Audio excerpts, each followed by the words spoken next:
বিসমিল্লাহির রহমানির রহিম। আজকে আপনাদের সাথে একটা গল্প শেয়ার করব। কানার কপালে ধন মেলে না।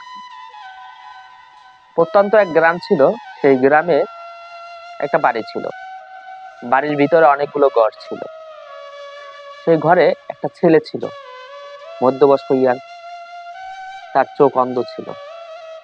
গ্রামের ভাষায় তাকে কানা বলে। তো সে আল্লাহর খুব ইবাদত করতো, ৫ ওয়াক্ত নামাজ পড়তো।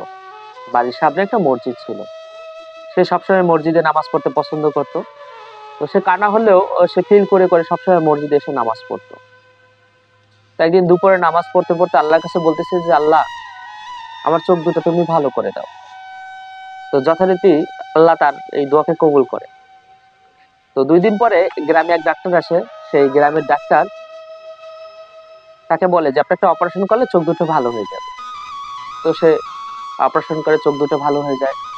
এখন সে নামাজ আরো বেশি পড়া শুরু করে। আল্লাহর কাছে তার যে শুকরিয়া সেটা খুব জ্ঞাপন করে। তো একদিন দুপুরবেলা আবার নামাজ পড়তে পড়তে সে শুনতে পায় তার চাচাতো ভাই একটা স্বর্ণের চেইন পেয়েছে। তো এটা অনেক দামি। তো তার ভিতরে একটা লোভ লেগে যায়। সে আল্লাহকে বলে, আল্লাহ, আমি তো তোমার ইবাদত করি, তুমি আমাকে একটা কিছু দাও যাতে আমি একটু সম্পদশালী হতে পারি। তো আল্লাহ তার ইবাদতের কারণে তাকে খুব ভালোবেসে তার দোয়াকে কবুল করে।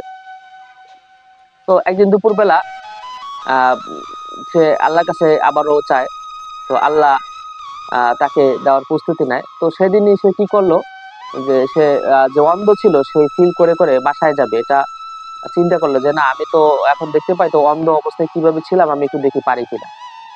তো সে চোখ বন্ধ করে করে ঘরে যাওয়ার চেষ্টা করলো। তো আল্লাহ ওই দিনে তার ভাগ্যে যে স্বর্ণের ইট তার সামনে ফালালো। সে কি করলো, পা দিয়ে সরিয়ে দিল।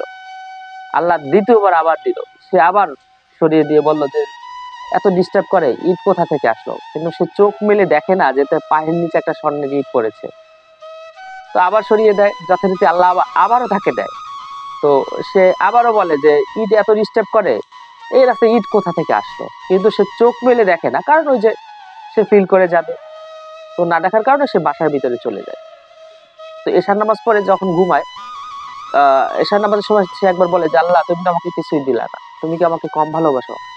তো এশার নামাজ পড়ে বাসায় যাওয়ার পরে সে ঘুমায় যায়। ঘুমায় যাওয়ার পরে সে স্বপ্নে দেখতে পায় যে তার পায়ের নিচে আল্লাহ ৩ বার স্বর্ণের ইট দিয়েছিল। সে চোখ মেলে দেখে নাই যে এটা একটা স্বর্ণের ইট।